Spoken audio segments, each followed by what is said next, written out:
My name is Fidencio Salazar. I am 52 years old, and I have been an evangelical pastor for more than 20 years here in El Paso, Texas. I lead the Aguas de Vida Pentecostal Church in the Sunset Heights neighborhood, one of the fastest growing congregations in the city in recent years. Our church has 2,800 faithful members, 47 employees, and a temple that cost $8 million. It was inaugurated in 2016. My wife, Zelda, leads the women's ministry with great dedication, and my 19-year-old son, Fabricio, leads the youth with an energy that spreads throughout the entire congregation. It wasn't always this way, brothers and sisters. In 2014, I went through the most difficult trial of my life when I was falsely accused of child abuse by a resentful former member who had been disciplined by the church. The entire city turned against me. The local newspapers waged a terrible smear campaign that nearly destroyed our ministry. Many brothers abandoned me in those dark days, but God was preparing something much greater. The truth always prevails, and when everything became clear, our church emerged stronger from that tribulation. The great moment in our ministry occurred in 2017 when the daughter of the mayor of El Paso was given up by doctors for terminal leukemia. The family was traditional Catholic and attended Sacred Heart Cathedral, but in desperation, they came to our church asking for prayer. During a victory service, I laid my hands on the girl and cried out to the Lord with all my faith. 3 weeks later, medical tests showed no signs of the disease. The miracle spread throughout the city, and to this day, Catholics seek us out for prayer. After that episode, our church exploded in growth like we had never seen before. Entire families were converted, businessmen began attending our services, and offerings increased significantly. Month after month, I was able to buy a new white BMW in 2016, and we moved to a gated community in the most exclusive area of the city. My family was prosperous and blessed, and I felt like a true anointed of the Lord. The neighbors respected me, and even the pastor of the local church greeted me warmly on the streets. Our church ran like clockwork. Crescencio, my treasurer for 10 years, managed the finances with admirable efficiency that everyone envied. Euphemia led Sunday school with great dedication, teaching the children about Jesus with great love and patience. Placido, one of the oldest deacons, was always available to help with the needs of the congregation, no matter the time. Doña Consuelo, who always sat in the front row, was an example of faithfulness to all the members of the church. The ministry was growing so much that we began planning the construction of a second church in the Lowell Valley neighborhood to meet the demand of the new converts arriving each week. The architects had already presented the complete project, and we were raising funds to begin construction. Some older deacons were resisting the project, considering it too ambitious for our means, but I was certain that it was God's will. After all, He was blessing our work in extraordinary ways. Zelda was an exemplary wife, always at my side during services, organizing church events with a perfection that all the sisters admired. She had a natural charisma with the women of the congregation, and the women's ministry thrived under her wise and loving leadership. Fabricio was preparing to be my successor in the future, showing great talent in preaching and leading young people in a way that filled me with pride. Our family was seen as a model for the entire congregation. The services were always packed to the rafters, especially on Sunday mornings and Wednesday nights. The night he preached about prosperity, financial victory, and divine healing, and the testimonies blossomed every week like flowers in spring. Businessmen gave testimonies of million-dollar contracts after prayers. Families were completely restored. Young people were freed from drugs forever. The anointing was strong upon our ministry, and I felt that God was using our church to transform the entire city of Paso Todora. My assistant pastor of the past 5 years was my right-hand man in absolutely everything related to the ministry. He helped me with the sermons when I couldn't, he visited the sick when my schedule was full, and he had a very powerful prophetic word that edified the entire congregation. He was married to Kamla, they had 2 young children, and they lived near the church in a house that the congregation had helped them buy. Diodoro had a degree in theology and was very knowledgeable in the scriptures. and I fully trusted his pastoral work. Our church had significant political influence in the city of El Paso. Several council members were members or supporters of our congregation, and I had direct access to the mayor's office when necessary for important matters. This helped us tremendously with bureaucratic matters for church events and obtaining permits for construction and renovations. God was opening important doors to further expand the kingdom of heaven. I felt like a true ambassador of Christ in Texas. The routine was intense, but very rewarding for my soul. I got up early to study the Bible and prepare sermons. I visited members during the day. I participated in administrative meetings in the afternoons, and in the evenings I held regular worship services. I reserved Saturdays entirely for family, and on Sundays we had 3 services, morning, afternoon, and evening. It was physically tiring, but seeing them transformed by the power of God made up for all the effort. Our church was truly a beacon of hope throughout the city. Everything seemed absolutely perfect in our ministry until that early morning of August 15, 2018, a date that would change my life forever, when God decided to show me a truth I never imagined I would discover about my own congregation. I had been fasting for 7 days straight, seeking God's guidance about the construction of the second church in the Lower Valley neighborhood. The resistance or some senior deacons to the project was deeply bothering me, and I needed a clear word from the Lord to make the right decision. I had finished the victory service around 10:30 p.m., but I felt in my spirit that I should remain in the church praying until very late. I dismissed all the workers and remained alone in the sanctuary, kneeling before the main altar. The church was completely silent, with only the altar lights lit, creating an atmosphere of reverence. I cried out to the Lord for wisdom to deal with the situation of the deacons who were questioning our vision of kingdom expansion. Lord, show me if this project is truly according to your will. I prayed fervently with all my heart. Suddenly, I felt a strange chill take over the air. Even though it was August and the temperature was mild outside, I thought it was the air conditioning, but the chill was different, supernatural.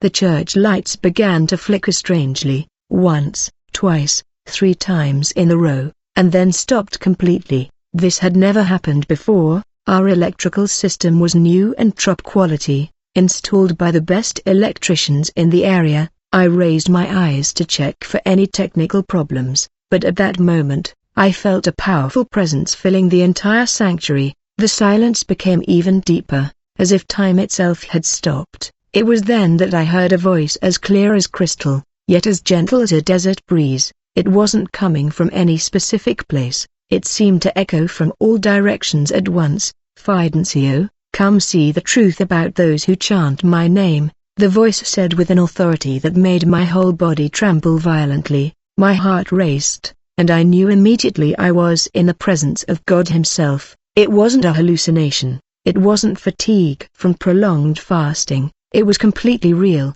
I tried to respond, but my voice wouldn't come out at all. My throat was completely dry and a tremor gripped my entire body from head to toe. I had never experienced anything like this in 20 years of pastoral ministry. I had prayed for many miracles. I had felt the strong anointing during powerful sermons, but this was different. It was the manifest presence of the Almighty. The air around me seemed dense, charged with divine power.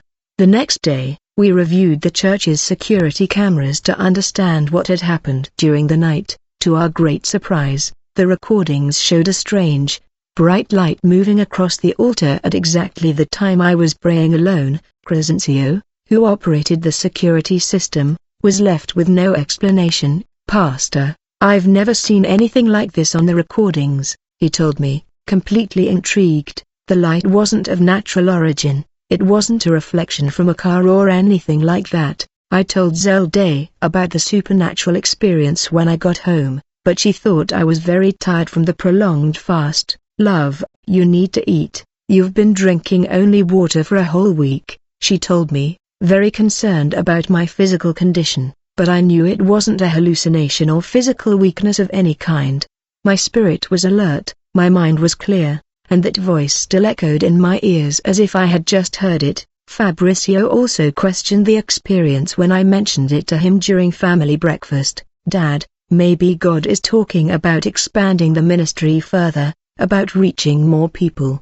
He suggested with the enthusiasm typical of his youth. Deodora, who was always present at our family gatherings on Saturdays, agreed with my son. "Pastor, I believe the Lord is preparing something big for our church," he said with great conviction, but I felt there was something much deeper in that divine message. Throughout that week, the phrase continued to hammer in my mind without ceasing, "Come see the truth about those who sing my name." What God wanted to show me about our congregation: our members were faithful, tithed regularly, and actively participated in services. We had testimonies of transformation every week. People were being healed, families completely restored. What hidden truth existed about our brothers and sisters that I wasn't seeing?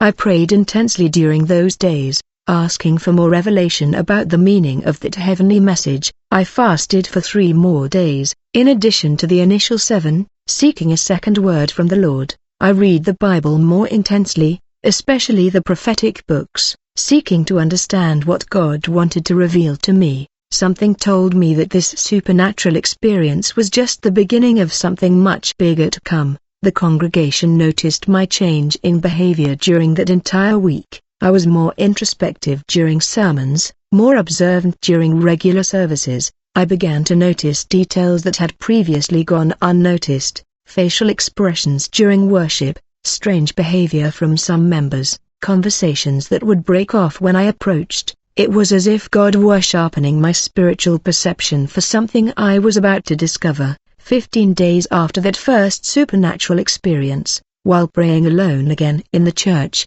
I felt that something extraordinary was about to happen, a revelation that would completely change my understanding of my own church and the people I thought I knew. In a split second, I felt my body lift off the ground as if I were floating in the air without any physical support. It wasn't a normal bodily sensation.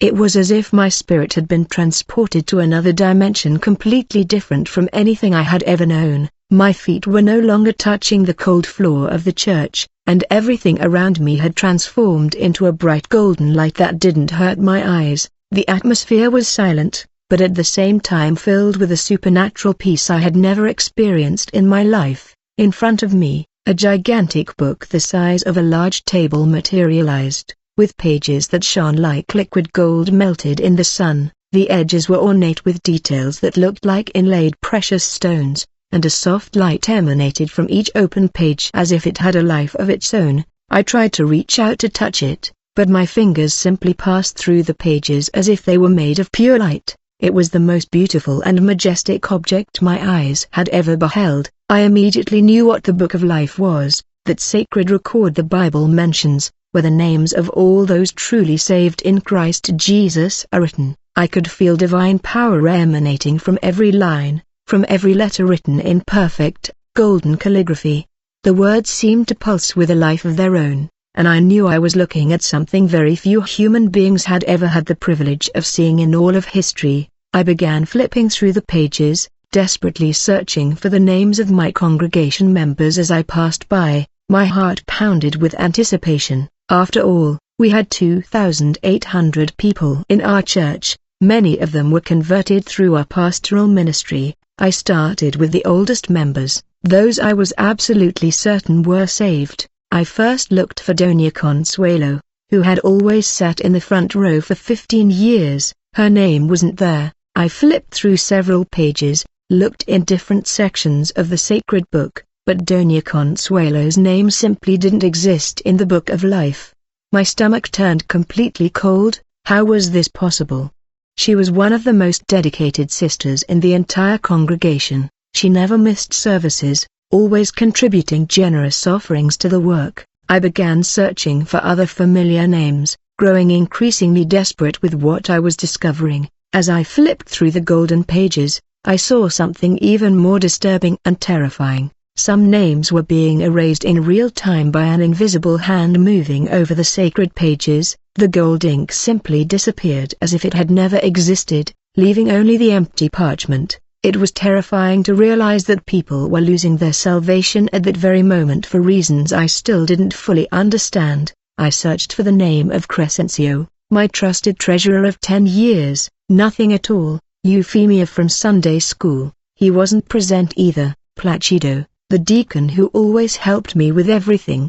His name had been completely erased from the record. A chill gripped my spiritual being as I realized I was discovering a devastating truth about my own church. As a pastor, I should know the true spiritual state of my flock. With each page I turned, the anguish in my chest increased tremendously. Where were the names of the people I thought were pillars of our congregation?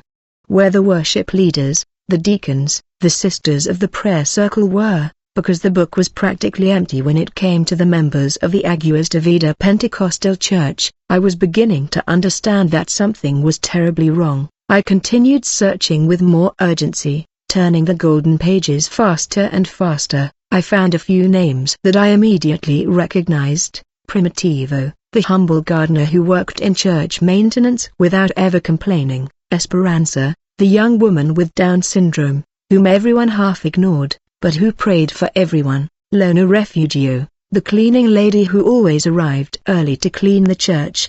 The marginalized and despised were saved. Suddenly, one specific page powerfully caught my attention. Names were constantly being written and erased, as if were constantly changing based on the decisions they made. I recognized some of them. They were people in our congregation who were in the process of spiritual decision at that very moment. Their souls hung between salvation and perdition, depending on the choices they were making in their daily lives. I flipped through a few more pages and found a section that completely chilled my blood. There was a list of exactly 43 names, and I recognized that they were all members of our church in El Paso. Of 2,800 people, only 43 were truly saved. The rest, more than 2,700 members, their names simply did not exist in the divine record. Finally, with my hands shaking with pure terror, I decided to search for my own name in the sacred pages of the book. After all,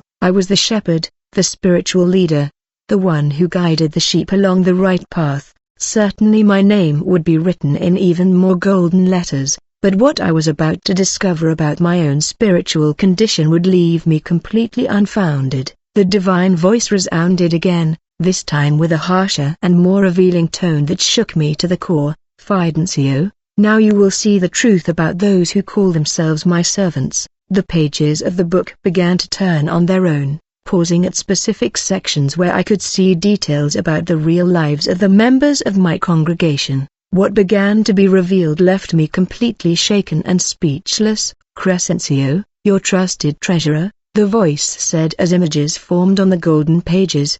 He diverts 30% of all tithes and offerings to feed his online gambling habit. He owes $87,000 to local moneylenders and uses the sacred money to try to settle his debts. I could see Crescencio on the computer placing bets of $1,000 a week on casino and sports sites. Euphemia, who teaches children about Jesus on Sundays, continued the divine revelation. On Saturdays, she transforms into Godmother Euphemia, maintaining a Santeria altar in her garage. She receives desperate clients, she does binding work, and delivers to the cemetery. The images showed her in white dresses, surrounded by red candles and offerings to entities of darkness. It was impossible to believe what I was seeing. Placido, your deacon for 15 years, the voice continued relentlessly. He sells drugs to the church's own youth in the parking lot after services. Cocaine, marijuana, and ecstasy turned the sacred courtyard into a distribution point. I saw Placido handing out small packages to young men I knew from the youth ministry, receiving money in return. My heart was being torn apart piece by piece. Venancio, the leader of the men's group, continued the revelation. He maintains 3 different lovers, one in each neighborhood of the city. He uses the tithe money he should have given to pay for motels and gifts for his concubines. The images showed him leaving cheap hotels with women who weren't his wife. His wife doesn't know anything. She believes he works as a self-employed insurance salesman. Delfina, the choir leader, the divine voice gave no respite. He performs clandestine abortions in the basement of his home twice a week. He charges $500 per procedure using instruments that he sterilizes in the same kitchen where he prepares food for the family. Seeing that woman who sang hymns about life carrying babies away made me. It caused spiritual nausea. Bartholomew, your secretary, continued the terrifying revelation. He diverts medications from the health center where he works and resells them in poor neighborhoods for exorbitant prices. Insulin, blood pressure medications, antibiotics. He profits from the suffering of the poor. The images showed him hiding medications in plastic bags in the trunk of his car. Epiphania, treasurer of the women's ministry, the voice continued inexorably. He runs a child prostitution ring that operates during the early morning hours in downtown El Paso. He uses girls ages 12 to 15, some of them daughters of members of the church itself. This revelation made me scream in horror. I wondered how I hadn't perceived such evil among people I considered holy. Fortunato, leader of the deacons, another bomb exploded in my mind. He blackmails businessmen in the city with intimate photos he obtains through hidden cameras in the bathrooms of his cleaning company. He extorts $50,000 a month from these men. I saw him installing micro cameras in locker rooms and blackmailing influential people in the area. Jacinta,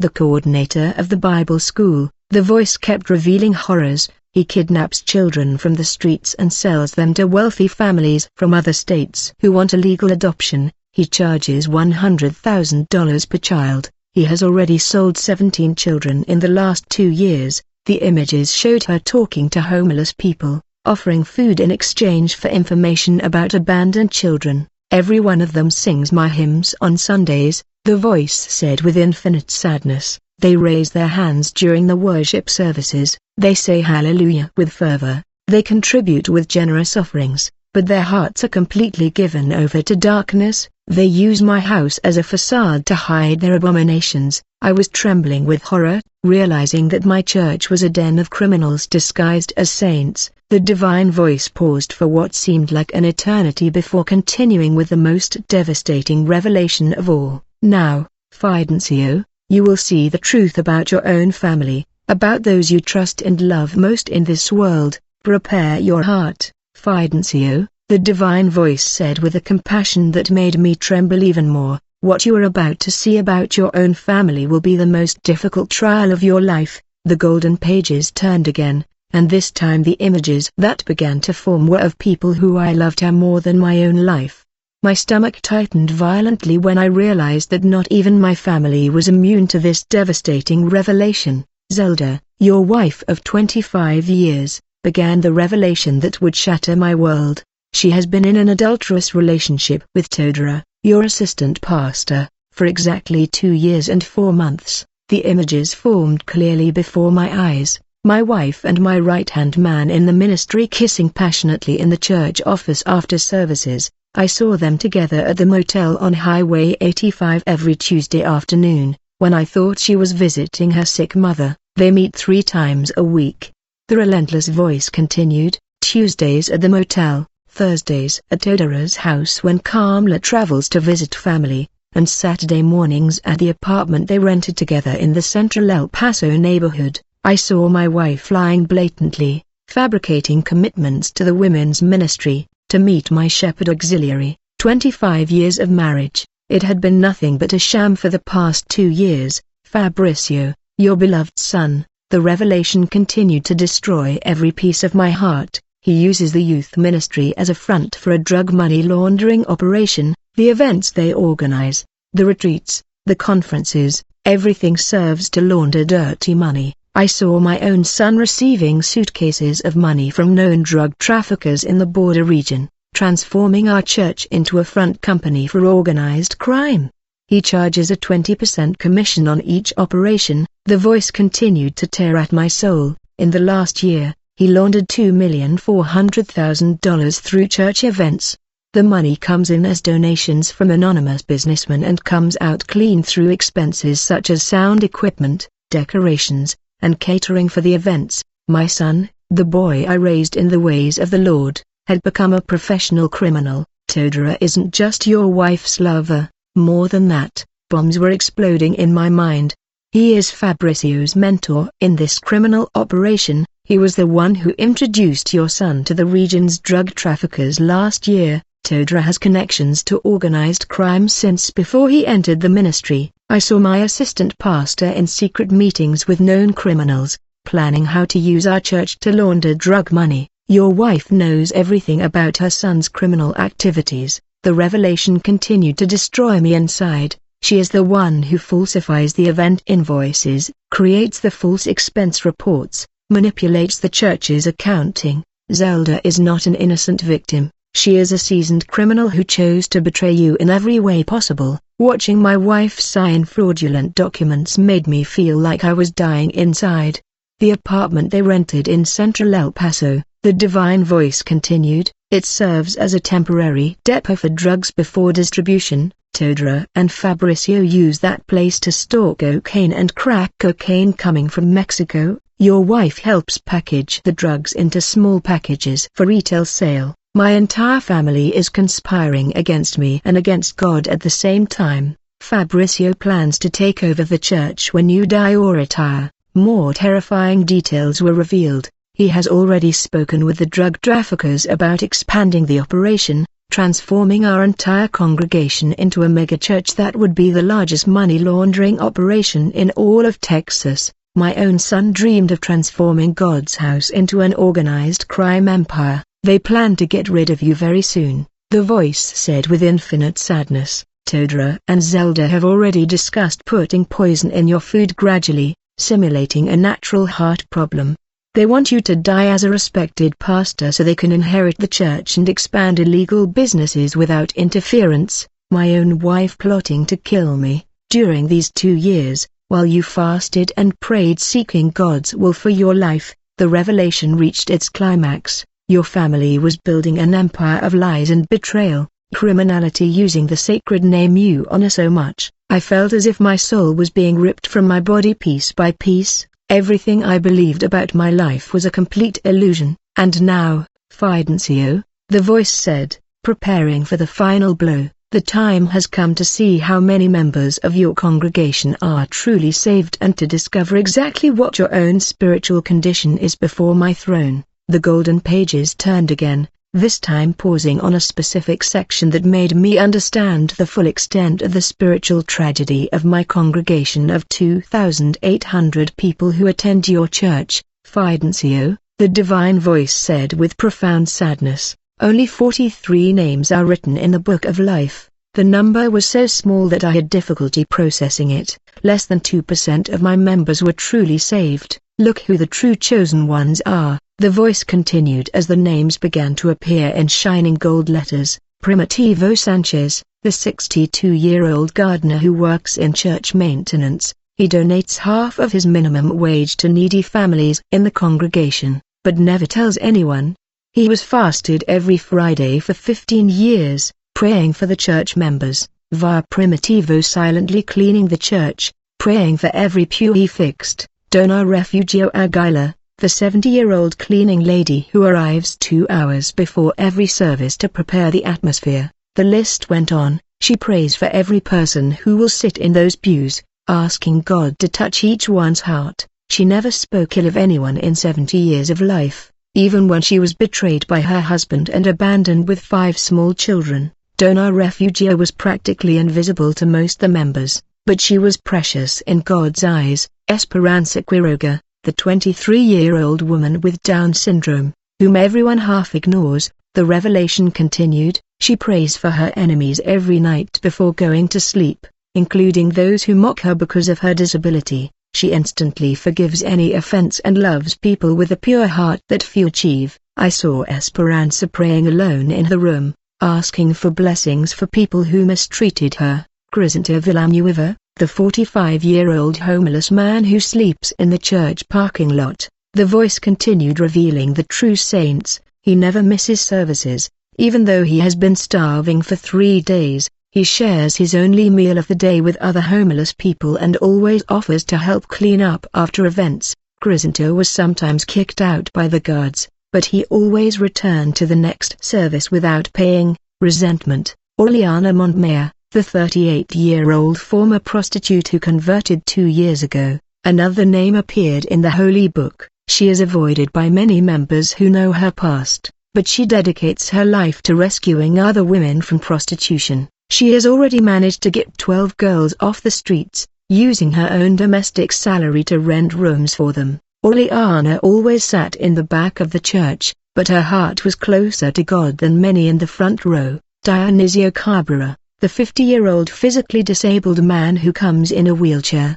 The list continued, showing the chosen outcasts. He intercedes for all the sick in the church during their sleepless nights caused by chronic pain. He never asked for prayer for himself, he always prays for others. He supports his 80-year-old mother with his disability pension. Dionisio had more faith than many preachers. Famous people: Clotilde Medina, the 65-year-old widow who lost her only son in an accident, another name shone in the book. Mina Nana comforts other mothers who lost children. She visits hospitals every week, bringing words of comfort to grieving families. She never questioned God for her tragedy, she simply became an instrument of consolation for others. Clotilde transformed her pain into a ministry of love. Nemesio Fuentes, the 52-year-old recyclable material collector, was saved. He uses part of his earnings collecting garbage to buy medicine for the church's elderly in need. He works 16 hours a day through rain and sun, but never complains about the life God gave him. Nemesio was more spiritually prosperous than many of the congregation's business owners. Visitación Herrera, the 40-year-old housekeeper who raises 4 children alone. The revelation continued. She teaches her children to pray for the bosses who humiliated her and always found reasons to thank God, even in the greatest difficulties. Her children never saw her speak ill of anyone. Visitación was an example of practical holiness that few could imitate.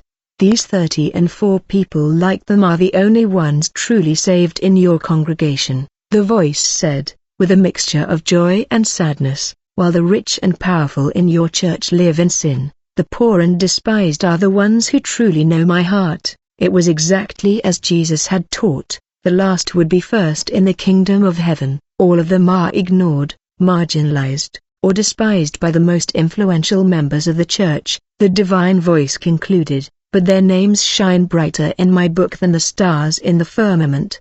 They are my true treasures in this congregation that you thought you knew. With my hands shaking with pure terror, I decided to search my own name in the sacred pages of the Book of Life. After all, I was the shepherd, the spiritual leader, the one who had guided the sheep along the path of salvation for over 20 years. Certainly my name would be written in even more golden letters, in a position of honor, among the saved. I flipped through the pages, anxiously searching for the section where the names of the religious leaders would be listed. When I finally found my name, I felt as if the ground had disappeared from beneath my feet. Fidencio Salazar was there, yes, written in the same divine, golden handwriting, but the ink was slowly disappearing before my eyes. Letter by letter, my name was gradually being erased, as if an invisible eraser were passing over it. It was the most terrifying thing I had ever witnessed in my entire life. Your name is being removed from the Book of Life,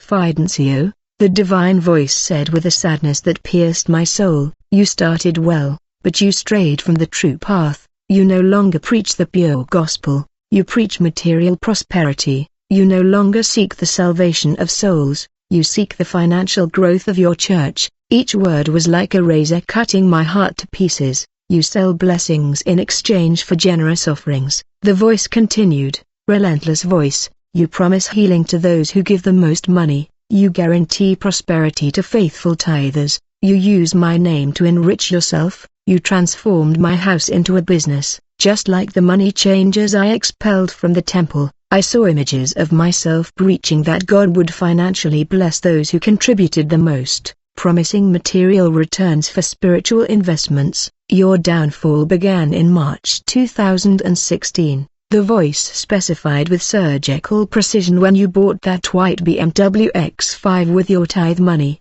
At that moment, you stopped being a servant and became a merchant of faith. I remembered that day perfectly. I had justified the purchase by saying that a prosperous pastor would be a better witness to the congregation. From then on, every decision of yours was based on profit, not love. The devastating revelation continued.